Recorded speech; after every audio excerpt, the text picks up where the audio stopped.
श्री सरस्वती मैया की जय, श्री कृष्णचंद्र भगवान की जय। देखिए, आज हम चर्चा करेंगे श्री कृष्ण जन्माष्टमी पर।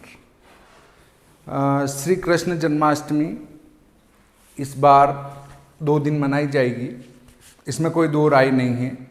श्री कृष्ण जन्माष्टमी 80% 2 दिन ही मनाई जाती है। ये है श्री भादो माता पंचांग।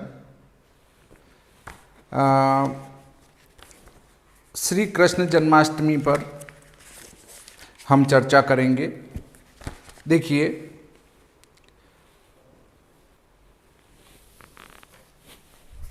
संवत 2080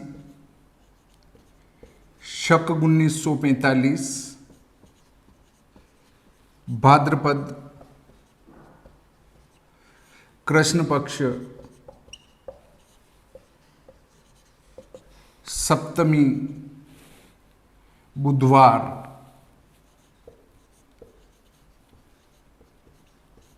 दिनांक 6/9/2023।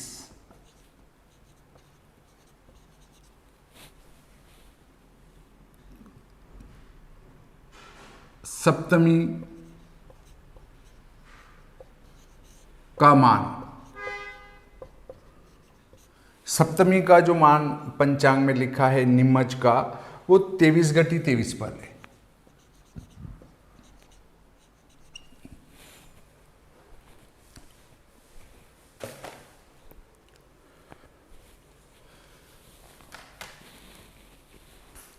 अब हम इस पर चर्चा करते हैं। एक बूंदी के अच्छे विद्वान हैं नवराज जी शुक्ल साहब, उनने लगभग 30 कॉपियाँ इसके संबंध में मुझे भेजी और मेरा मत जानना चाहा। तो चूंकि रक्षाबंधन का चल रहा था, इससे मैं इस पर नहीं बोल सका। अब इस पर हम चर्चा करेंगे। शास्त्रों में सप्तमी अष्टमी का योग लेना वर्जित बताया है, और दुर्गाष्टमी निर्णय में तो ये लिखा है कि अष्टमी चाहे 1 घटी मात्र हो तो भी उसको दूसरे दिन ही लेना। इसका अर्थ ये नहीं कि उस 1 घटी के अंदर ही अष्टमी का आपको हवन आदि करना है, वो नहीं है। दिन भर अष्टमी ही मानी जाएगी। कौन सी? दुर्गा अष्टमी। अब इसी प्रकार से दुर्वाष्टमी को ले लें तो उसका निर्णय ये नहीं कि 1 घटी मात्र हो तो भी उसको ले लो, उसका निर्णय फिर अलग है। उस पर हम आज चर्चा नहीं करेंगे। उसको 1 घटी की नहीं ले सकते हैं। तो शास्त्रों में जो अष्टमी का शुभ युग्म बताया, युग्म तिथि में अगर इस पर चर्चा करें तो उसका शुभ युग्म भी नवमी के साथ है। इससे सप्तमी युक्त अष्टमी को ग्रहण नहीं करना चाहिए। परंतु जब विशेष परिस्थिति का निर्माण होता हो, अब आप कहेंगे विशेष परिस्थिति कौन सी? कि सभी जितनी भी युग्म तिथियां हैं, जैसे द्वितीया तृतीया का युग्म है, और 4-5 का युग्म है, 6-7 का युग्म है, ऐसे जो तिथि के युग्म में 8-9 का युग्म है, तो युग्म तिथि को तो ही ग्रहण किया जाएगा जबकि दोहरी स्थिति बन रही हो, अर्थात वो पहले दिन भी कर्मकाल व्यापिनी हो, दूसरे दिन भी कर्मकाल व्यापिनी हो, तब उसके शुभ युग्म पर विचार कर लिया जाता है। परंतु चूंकि यहां पर कर्मकाल पूर्णतया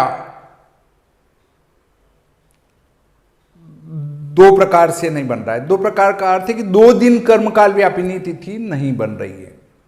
देखिए, संमत 2080 शक 1945 भाद्रपद कृष्ण पक्ष सप्तमी बुधवार दिनांक 6/9/2023 सप्तमी का मान है वो 23 घटी 23 फल है, अर्थात दिन में ही वह तिथि समाप्त हो जाएगी सूर्यास्त के पूर्व ही, लगभग 4 बजे, 3-4 बजे।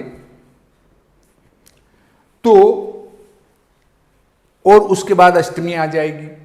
अष्टमी आ जाएगी तो वो निश्चित काल में पहले दिन ही रहेगी।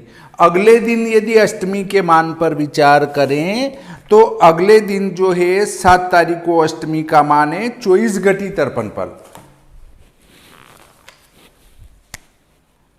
अष्टमी का मान 24 घटी तर्पण फल, अर्थात दूसरे दिन वो निशीथ में व्याप्त नहीं है। भगवान श्री कृष्ण का जन्म हुआ था निशीथ काल में, और निशीथ काल अक्सर रात्रि 11:30 बजे बाद ही आता है। 11:30 बजे से 1:30-2 बजे के बीच में निश्चित काल आता है। उसको गणित से निकालना होता है। रात्रिमान में 15 का भाग लगाएंगे, 15 का भाग लगा के उस भागफल में 7 का गुणा करेंगे, 7 का गुणा कर सूर्यास्त में जोड़ेंगे तो निश्चित का प्रारंभ होगा। उसमें फिर उस भागफल को जोड़ेंगे तो निश्चित का समाप्त आ जाएगा। यह सूक्ष्म निश्चित काल आएगा। उस समय में भगवान श्री कृष्ण का जन्म हुआ था, इसमें कोई दो राय नहीं है। तो जिस दिन निशीथ व्यापिनी अष्टमी होगी उसी दिन श्री कृष्ण जन्माष्टमी मनाई जाएगी। और चूंकि प्रथम दिन ही 6 सितंबर 23 को ही अष्टमी निशीथ व्यापिनी है, इससे 6 सितंबर 2023 को ही श्री कृष्ण जन्माष्टमी मनाई जानी शास्त्रोक्त है। अब बात ये उत्पन्न होती है कि वृंदावन, गोकुल, मथुरा में जन्माष्टमी कब मनाई जाएगी। चूंकि वहाँ वे वैष्णव मत से मनाते हैं, इस्कॉन वाले भी वैष्णव संप्रदाय से ही आते हैं, पंथ कह सकते हैं जिसको, वैष्णव पंथ से ही आते हैं। तो वे सभी, उनको कर्मकाल से कोई लेना देना नहीं है। तिथि कर्मकाल में है या नहीं है, उनका उससे कोई संबंध नहीं है। उनको तो चाहिए उदय व्यापिनी तिथि। अगर यहाँ सप्तमी 1 घटी होती और अष्टमी 1 घटी होती तो भी वे अष्टमी को ही जन्माष्टमी मनाते।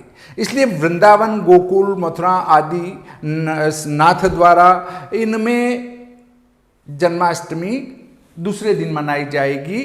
परंतु हम स्मार्त जो सनातन धर्मावलंबी हैं, वे भी सनातन धर्मावलंबी हैं, परंतु उनका जो पंथ है वो पुष्टि मार्गी हैं और वैष्णव मत से आते हैं। और उनके मत में ऐसा लिखा है, उनके गुरुजी की ये आज्ञा है कि उदय व्यापिनी तिथि को ही इसमें ग्रहण करें। अब रोहिणी कब मिलेगा, इस पर कोई विचार नहीं किया जाएगा कि रोहिणी कब मिलेगा। रोहिणी, किसी भी नक्षत्र से जयंती का निर्णय नहीं किया जाता है। विशेष परिस्थिति में जब 2 दिन एक जैसी स्थिति बनती हो तब रोहिणी योग पर भी विचार कर लिया जाता है, बाकी रोहिणी का कोई संबंध नहीं है। अगर अष्टमी से रोहिणी का संबंध हो जाता है तो वो जयंती तिथि कहलाती है, विशेष पुण्य देने वाली है। परंतु देखिए, 5 तत्व हैं, अग्नि, पृथ्वी, वायु, जल और आकाश। ऐसे ही 5 देव हैं। इन 5 देवों के जो उपासक हैं, अर्थात 5 तत्वों के जो उपासक हैं वो स्मार्त हैं। और उन 5 तत्वों में से एक जो तत्व हैं, अर्थात एक भाग हैं विष्णु भगवान, नारायण, सिर्फ उनके उपासक वैष्णव हैं। किसी व्यक्ति ने वैष्णव गुरु से विधिवत दीक्षा ग्रहण करी और अपनी भुजा पर शंख चक्र तप्त मुद्रा से बनाए हैं, वे वैष्णव हैं। बाकी सभी स्मार्त हैं। और स्मार्त के लिए 6 सितंबर 23 को श्री कृष्ण जन्माष्टमी मनाने में कहीं कोई बाधा नहीं आ रही है। अगर कोई विप्र ये कहे मैं वैष्णव पंथ से हूँ वैष्णव संप्रदाय से हूँ, तो उनको एक बार इस विषय पर भी विचार करना चाहिए कि यदि वे पूजा पाठ का काम करवाते हैं तो दुर्गा माता की पूजा भी कराते हैं, शिव जी की पूजा भी कराते हैं, अन्य देवताओं की भी पूजा कराते हैं। अगर आप सभी देवताओं की पूजा करा रहे हैं, आप सभी देवताओं की आराधना ही हो गई, क्योंकि उनकी पूजा कराने के पहले आपको उनके मंत्रों को याद करना पड़ेगा, तो उनकी आराधना ही हो गई, उनका ध्यान भी आप करते हैं, तो फिर आप वैष्णव कैसे हो गए? स्मार्त ही कहलाएंगे। परंतु देखिए, मुझे वैष्णव पंथ, पुष्टि मार्गी पंथ की विशेष जानकारी नहीं है, इससे वैष्णव पंथ वाले कोई भी गुरुजन मेरे से नाराज न हो, क्योंकि मेरे पास वैष्णव पंथ की कोई पुस्तक उपलब्ध नहीं है।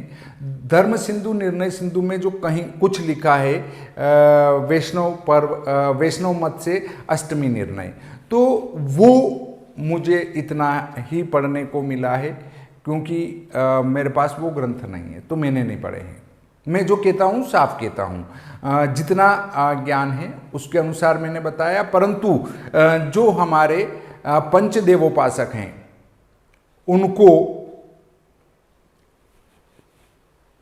जो है 6 सितंबर 2023 को ही श्री कृष्ण जन्माष्टमी मनानी चाहिए।